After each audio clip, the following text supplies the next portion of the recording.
Halo pemirsa, kamu bingung cari nata de coco yang berkualitas? Tenang aja, ada Inako Nata de Coco.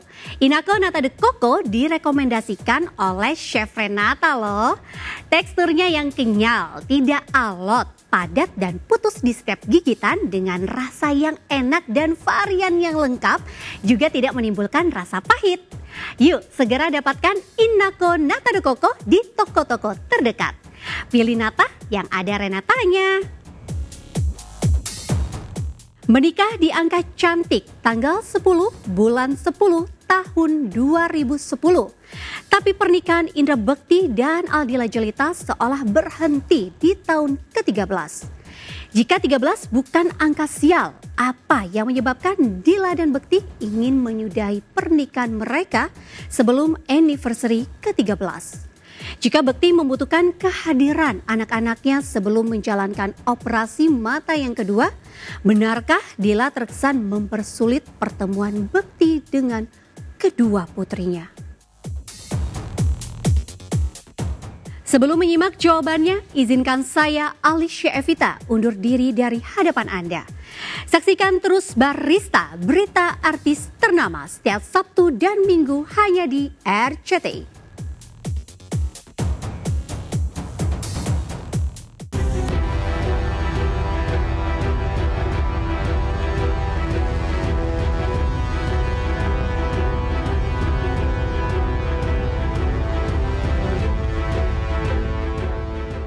Pemirsa, menikah di angka cantik tanggal 10 bulan 10 tahun 2010. Tapi pernikahan Indra Bekti dan Aldila Jelita seolah justru berhenti di tahun ke-13. Angka cantik di hari pernikahan ternyata tidak menjamin pernikahan pasangan langgeng untuk selamanya. Kondisi itulah yang dialami artis presenter yang akrab disapa Bekti dan istrinya Dila itu. Ya, bahtera rumah tangga yang sudah lebih dari selusin tahun mereka arungi bersama itu terpaksa harus berhenti lantaran ego masing-masing. Secara mengejutkan, Bekti tiba-tiba digugat cerai Dila menjelang bulan Ramadan tiba. Di tengah ia harus berjuang sembuh dari sakit stroke yang dialaminya hingga harus menjalani operasi pendarahan di otak. Sampai saat ini Bekti dan Dila masih menyimpan rapat-rapat apa yang menjadi sumber keretakan rumah tangga mereka. Lalu benarkah dalam sidang cerai di Pengadilan Agama Jakarta Selatan Kamis lalu terungkap penyebab Dila tidak bisa memaafkan kesalahan dan kekurangan Bekti? Ya memang sebenarnya udah keputusan kita berdua aja. Cuman dia mengikuti apa maksudnya keputusannya aku. Ini yang terbaik untuk saat ini karena kita udah ngomongin ini dari awal. Sebelum ini juga aku kalau emang lagi yang nggak enak apa-apa ya memang suka nenangin diri gitu. Kak Dila kan sekarang nama belakangnya udah nggak pakai nama lagi Kak Imbek di mana kita.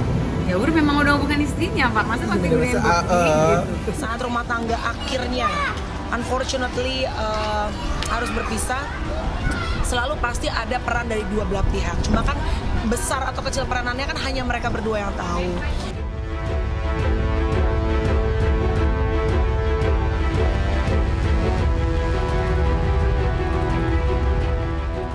Setelah mediasi berujung buntu, sidang cerai Bekti dan Dila memasuki materi pokok perkara. Alasan mengapa harus berpisah pun didalilkan kubu Dila yang dikawal oleh tim kuasa hukum Milano Lubis. Jika tidak ada kendala dalam 2 kali sidang, nasib rumah tangga Bekti dan Dila akan diputuskan oleh hakim ketua. Lantas benarkah ada peluang rujuk di tengah sidang perceraian yang kini sedang bergulir di Pengadilan Agama tersebut? Ya tinggal 2 kali lagi persidangannya, jadi doain aja yang terbaik. Busit lah 12 tahun kalau masih belum terus langsung cepet langsung nggak sayang lagi gitu, nggak mungkin. Ya pasti masih sayang, ya, masih sama. Care ya selalu care karena kan dia juga ayah dari anak-anak. Betul, sama juga tuh. Jadi karena mereka jadi foto juga nggak boleh ya. Ya kita sekarang intinya berdua mau introspeksi diri dulu. Ya, kalau ke depannya lebih baik kita kan nggak ada yang tahu ya. Betul sekali. Jadi ya oke. Kita nggak pernah tahu ya Allah mau arahin kita kemana gitu kan. Kita jangan kesana mendahului Allah gitu ya. Oh ya bisa nanti begini kita doain aja yang terbaik tuh.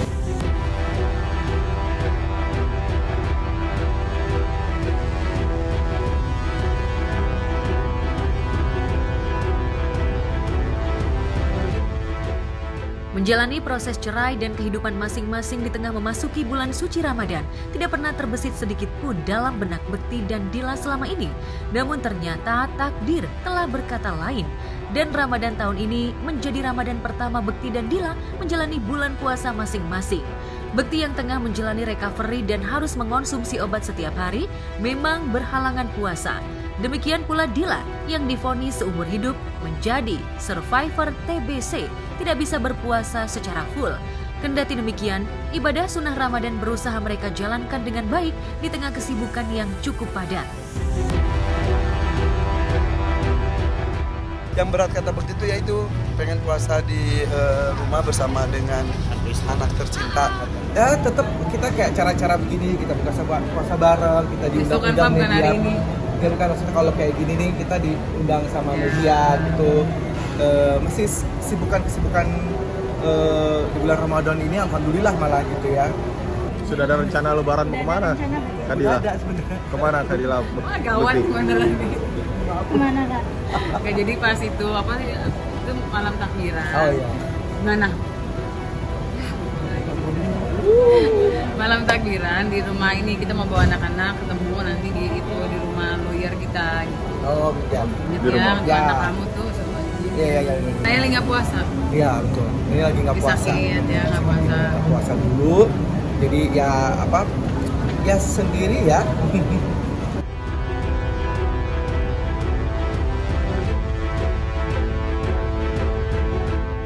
Saat mewawancarai keduanya, tampak dari wajah dan kedekatan keduanya seperti sedang tidak ada masalah. Gaya bicara Bekti ke Dila pun seolah tidak ada jarak. Dila seolah sadar bahwa dirinya dituding satu Indonesia sebagai istri yang super tega karena menggugat cerai Bekti saat suaminya itu butuh dukungan moral dan mental. Sejumlah penggemar berat Bekti pun seolah tidak bisa menerima alasan Dila karena wanita berdarah Arab, Belanda, dan Malaysia itu seolah tidak mau menunggu sampai Bekti sembuh dari sakitnya. Iya sih, karena kan kita juga lagi sakit terus lagi down ya, terus tiba-tiba kayak digugat cerai mungkin tambah down nanti tambah sakit juga. Menurut saya gak etis juga untuk ngelakuin hal itu. Menurut masyarakat kayak kasihin aja kalau misalnya ngeliat orang dalam kondisi sakit terus seharusnya dia lagi yang butuh perhatian lebih, pertolongan, dirawat sama orang terdekatnya tapi justru malah ditinggal. Masalahnya karena Indra Bekti yang udah nggak produktif lagi itu kayak kasihan banget ya, karena harusnya si Dila ini di sampingnya dia dulu nemenin Indra Bekti, karena kan Indra Bekti sakit yang parah banget, harusnya ada di sebelahnya terus nemenin sampai benar-benar pulih, baru nanti gimana kelanjutannya bisa ngobrol berdua. Karena sakit mungkin penghasilan Indra Bekti jadi berkurang, itu alasan ditinggalin, itu setuju kalau misal tega, tapi kan kita nggak bisa ngambil kesimpulan ya Mbak, nggak tahu rumah tangga orang kayak gimana. Bisa aja ada masalah internal yang emang nggak dipublish. Banyak orang yang bilang dia anggap istri super tega gitu kan, tapi kan dia jelasin semua dan selalu there's always two part of the stories kan, dari pihak suami, dari pihak istri. Bukan mencari yang benar dan salah, cuma ya bagaimana kita penonton nih bisa belajar dari mungkin apa yang terjadi dari orang lain. Untuk Mas Bekti semoga cepat sembuh terus bisa pulih kembali kayak dulu.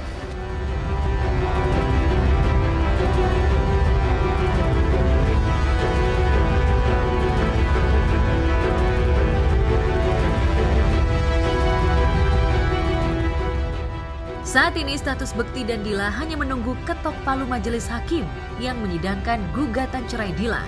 Namun begitu, perceraian di depan mata tidak membuat keduanya terjerumus dalam perebutan hak asuh anak dan harta gonogini. Sebesarnya yang aku tahu gitu ya, untuk masalah harta gonogini itu kita tidak ada yang diperebutkan gitu ya, nggak ada yang diribut-ributin gitu juga nggak ada.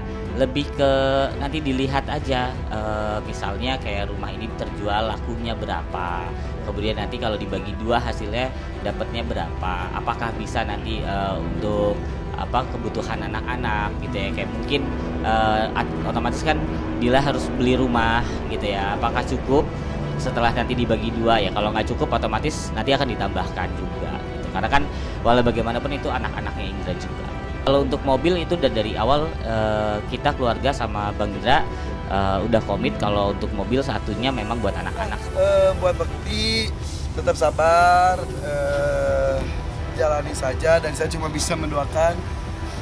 Berat tapi ya udah, itu cerita hidupnya seperti itu. Mudah-mudahan Bekti sahabat saya bisa menjalaninya dan insya Allah akan ada yang terbaik lah kondisinya, karena ini juga belum putusan kan.